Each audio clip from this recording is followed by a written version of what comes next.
Good morning students.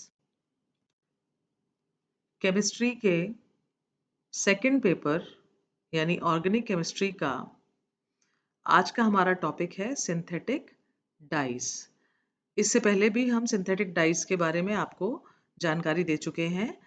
First lecture में जो है आपको इनके क्लासिफिकेशन के बारे में कि डाइस को हम किस प्रकार से क्लासिफाई कर सकते हैं उसके बारे में बताया था, और उसमें आपने देखा था कि डाइस को हम उनकी उपयोगिता के आधार पर किस प्रकार क्लासिफाई कर सकते हैं।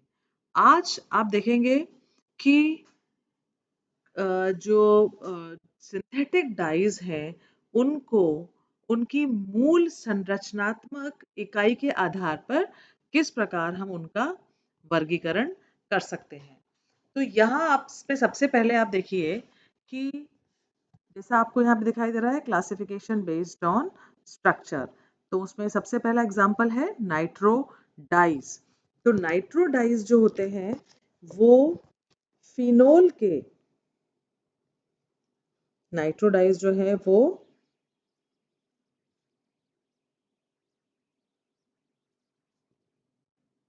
Poly nitro derivatives of phenol होते हैं। इसमें पहला एग्जाम्पल आपके सामने है। इसमें क्या होता है कि जो नाइट्रो ग्रुप जो है यहाँ पे, ये नाइट्रो ग्रुप जो है वो यहाँ पर क्रोमोफोर्स के रूप में काम करता है, और ये सबसे इसका जो सबसे पुराना जो सिंथेसाइज्ड डाई है उसका एग्जाम्पल है पिक्रिक एसिड। पिक्रिक एसिड का आपको यहाँ पे स्ट्रक्चर दिखाई दे रहा है। इसके अंदर ये नाइट्रो ग्रुप जो है ये यहाँ पर क्रोमोफोर्स का काम करते हैं, और पिक्रिक एसिड जो है इसका जो कॉमन जो इसका यूज है वो है कि वूल और रेशम थ्रेड जो होता है उसको ये रंगने के काम में आता है। और इसका जो है इसका रंग जो है वो फ्यूगेटिव होता है। दूसरा इसका एग्जाम्पल है मैनचेस्टर येलो, या उसे हम मार्टियस येलो भी कह सकते हैं। सिमिलरली इसमें भी आपको दिखाई दे रहा है, इसमें भी जो है वो आपको नाइट्रो ग्रुप यहाँ दिखाई दे रहा है जो कि यहाँ पे किसकी तरह से काम में आएगा, क्रोमोफोर्स की तरह से ये काम करता है यहाँ पे। इसका इसका नाम जो है जैसा कि आपको इसके से दिखाई दे रहा है, इसका नाम है 2,4 डाइनाइट्रो 2,4 डाइनाइट्रो 1 नेफ्थॉल, या इसको हम मैनचेस्टर येलो या मार्टिस येलो भी कहते हैं।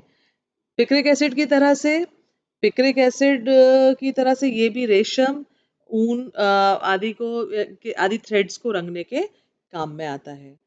थर्ड इसका एग्जाम्पल है नेफ्थॉल येलो।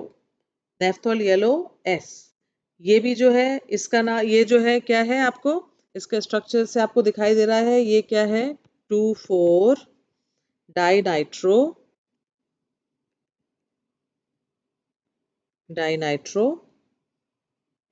1 नेफ्थॉल 7, और ये क्या है, यहाँ पे ये सल्फोनिक एसिड ग्रुप जुड़ा हुआ है, तो ये सल्फोनिक एसिड, ये इसका नाम है। और इसका जो है ये एक कैसा है, एसिडिक डाई है। नेक्स्ट एग्जाम्पल आप देखिए यहाँ पर, ये है लाइथॉल फास्ट येलो जीजी, जिसका स्ट्रक्चर आपको यहाँ पे दिखाई दे रहा है।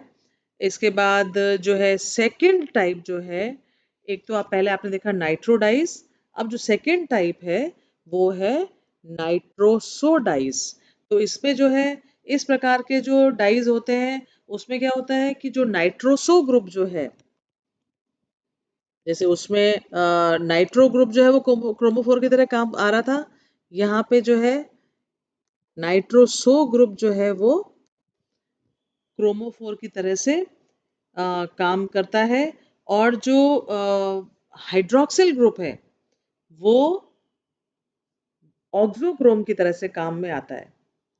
जो हाइड्रोक्सिल ग्रुप है यहाँ पे, या इसको ये जो OH ग्रुप है वो क्या होता है, वो ऑक्सोक्रोम, यानी जिसका काम की रंग को उसको रंग को बढ़ाने का जो काम होता है, उसको इंक्रीज करने का या उसकी इंटेंसिटी बढ़ाने का जो काम होता है, वो यहाँ पे हाइड्रोक्सिल ग्रुप करता है। ठीक है, अब इसका एग्जाम्पल है फास्ट ग्रीन ओ। इसके अंदर आप देख रहे हैं फास्ट ग्रीन ओ में जो है नाइट्रोसो ग्रुप प्रेजेंट है।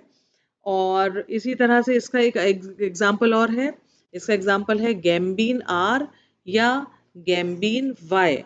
ये जो है अल्फा नेफ्थॉल तथा बीटा नेफ्थॉल के नाइट्रोसो डेरिवेटिव्स होते हैं। ये आपको इसके स्ट्रक्चर से दिखाई दे रहा है कि ये क्या है, नाइट्रोसो डेरिवेटिव्स ऑफ या तो अल्फा नेफ्थॉल और बीटा नेफ्थॉल के। ठीक है, ये देखिए आप यहाँ पे, ये आपका अल्फा नेफ्थॉल है और ये आपका बीटा नेफ्थॉल है, जिसमें जो है आपको नाइट्रोसो ग्रुप लगा हुआ दिखाई दे रहा है। इनका नाम जो है 2 नाइट्रोसो 1 नेफ्थॉल या इसको गैम्बीन आर कहते हैं। और यहाँ पर जो आपको दिखाई दे रहा है ये है 1 नाइट्रोसो 2 नेफ्थॉल, जिसको कि हम गैम्बीन वाई के नाम से भी जानते हैं। इसके बाद जो इसका नेक्स्ट थर्ड टाइप जो है, वो थर्ड टाइप इसकी है डाइफिनाइल मीथेन डाइज।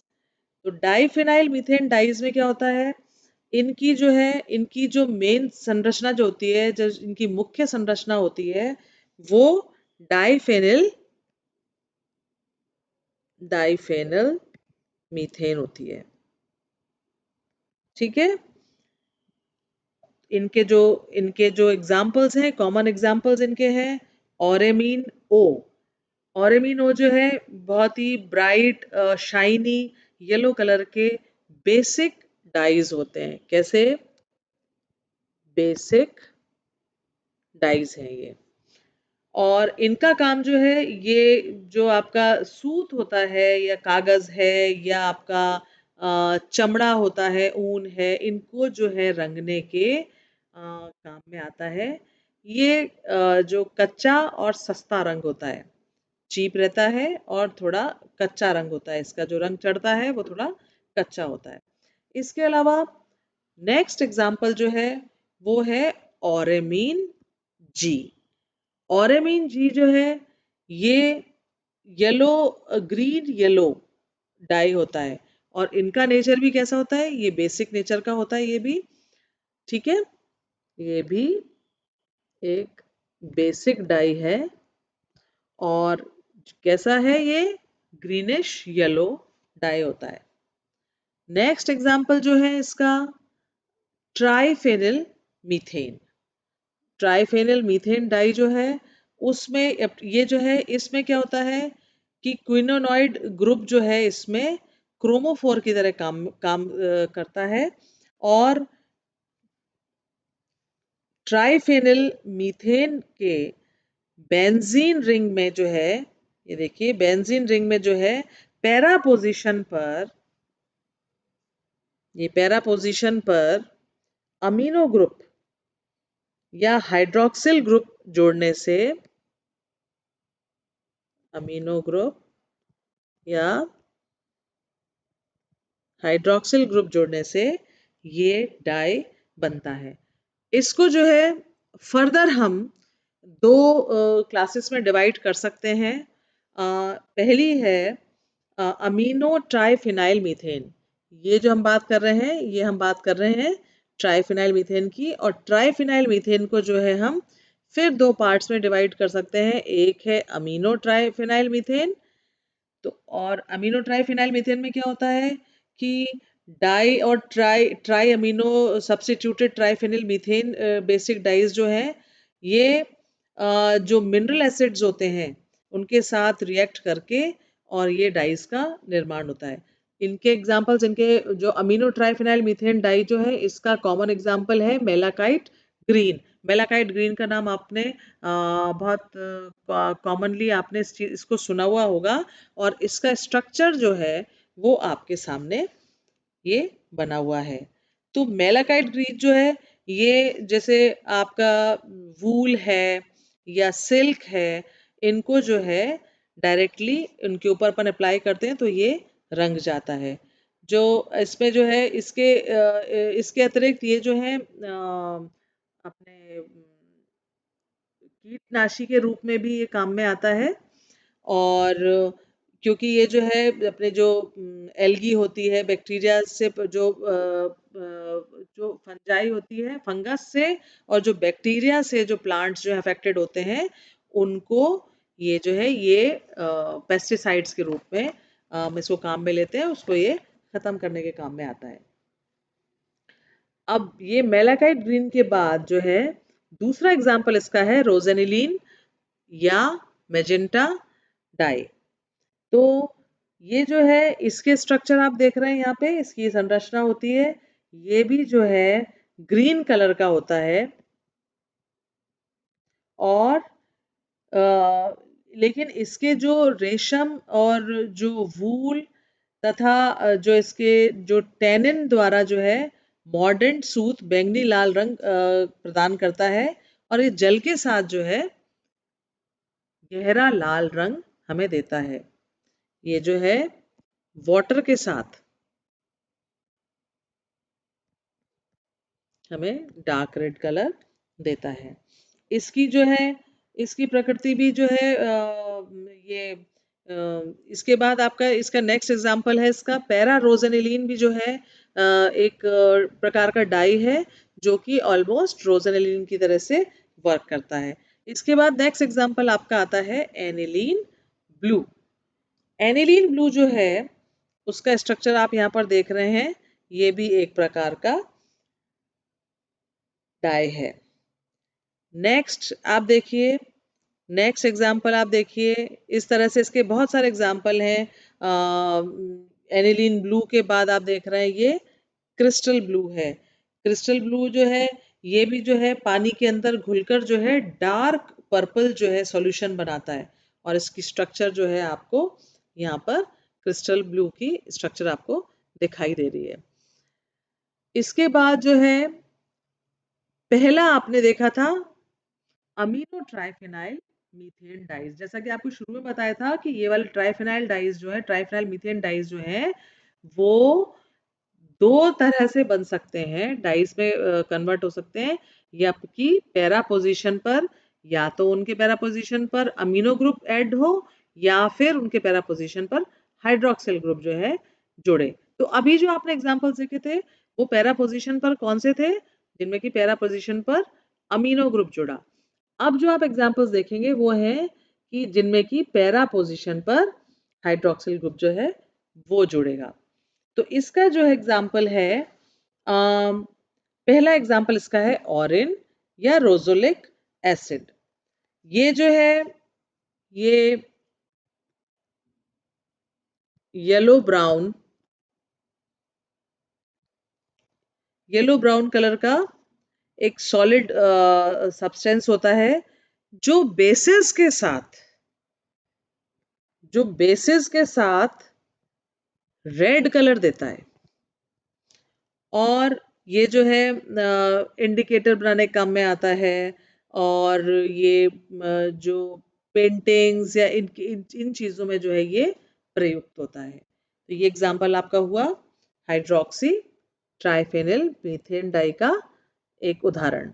इसके बाद जो है नेक्स्ट है थैलीन डाई। थैलीन डाई आप जानते हैं अच्छी तरह से, इसका आप लेबोरेटरीज में भी यूज करते हैं। फिनोप्थलीन इसका एग्जांपल है। और फिर ये जो है इस फिनोप्थलीन आप जानते हैं बेसिस के साथ रेड कलर देता है। इसका स्ट्रक्चर भी आपने आज से पहले देखा हुआ होगा, और ये भी जो है इंडिकेटर की तरह से लेबोरेटरीज में आप यूज करते हैं। इसके बाद इसका नेक्स्ट एग्जांपल है ज़ैंथीन डाई। ये इसका ज़ैंथीन डाई का आप यहाँ पे स्ट्रक्चर देख रहे हैं, ये ज़ैंथीन डाई का डेरिवेटिव है। ठीक है, तो ये जो है आपने इसके कुछ एग्जाम्पल्स देखिए, अब जो है इसके बाद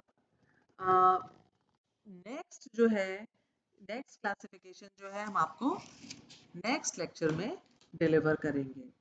इसमें जो है आपके इयोसीन है, आपके फ्लोरेसीन है, फिर इसके बाद इयोसीन है। ये आपने सब फ्लोरेसीन का भी आपने नाम सुना हुआ होगा। सेकंड एग्जांपल इसका है इयोसिन। ये भी जो है एक रेड कलर का पाउडर होता है जो कि क्षारीय विलयन में पीले हरे रंग की प्रतिदीप्ति जो है उत्पन्न करता है। ये आपने लेबोरेटरी में अपन टेस्ट करते हैं तो आप इस चीज को देख सकते हैं। तीसरा है मर्क्यूरोक्रोम। थर्ड एग्जांपल इसका है मर्क्यूरोक्रोम।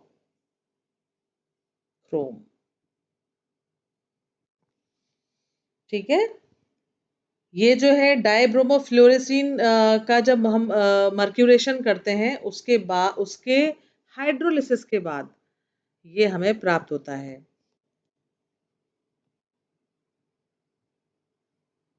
डाइब्रोमो फ्लोरेसीन का जब हम मर्क्यूरेशन करते हैं, मर्क्यूरेशन करने के बाद फिर उसका हाइड्रोलिसिस करते हैं और हाइड्रोलिसिस करने के बाद हमें ये मर्क्यूरोक्रोम डाई जो है हमें प्राप्त होता है। इसके बाद नेक्स्ट इसका एग्जाम्पल है रोडेमीन बी। रोडेमीन बी, रोडामीन बी भी जो है ये वूल और जो है आपके सिल्क थ्रेड को रंगने के काम में आता है और इनको जो है ये रेड कलर देता है। इसके बाद है, ये सारे आपने नाम सुने हुए होंगे, फ्लोरेसीन, इयोसिन या मर्क्यूरोक्रोम, रोडामीन बी। और फिफ्थ आपका एग्जाम्पल है इसका पायरोनिन जी। पायरोनिन जी इसका एग्जाम्पल है। ये भी जल के अंदर जो है डार्क रेड कलर देता है, डार्क रेड कलर देता है और पीले रंग की प्रतिदीप्ति उत्पन्न करता है। ये भी रेशम और ऊन इन सबको जो है क्रिम्सन रेड कलर प्रदान करता है। ठीक है, जो वूल है या सिल्क थ्रेड है उनको ये क्रिम्सन रेड कलर प्रदान करता है। इसके बाद लास्ट है आपके इसमें एजोडाइज। एजोडाइज में क्या होता है कि ये जो है संश्लेषित कार्बनिक रंजकों का एक सबसे महत्वपूर्ण और सबसे बड़ा ग्रुप है ये एजोडाइज जो होते हैं। तो एजोडाइज जो है इनको हम समझने के लिए, इनके एग्जाम्पल्स देखने के लिए हम जो है इसको नेक्स्ट टर्न पे हम इसको डिस्कस करेंगे। तो अभी जो है आज आपने जो क्लासिफिकेशन देखा स्ट्रक्चर के आधार पर, वो आई होप आप लोगों को समझ में आया होगा और आपने डिफरेंट डिफरेंट उसके एग्जाम्पल्स देखे और कुछ उनमें से कुछ कॉमन एग्जाम्पल्स थे जो कि आपके सुने हुए नाम थे और कुछ एग्जाम्पल्स जो हैं वो ऐसे थे जो कि आपने नहीं सुन रखे। आई होप स्टूडेंट्स ये आपको समझ में आया होगा। नेक्स्ट टर्न पे हम एजोडाइज को डिस्कस करेंगे। Thank you very much.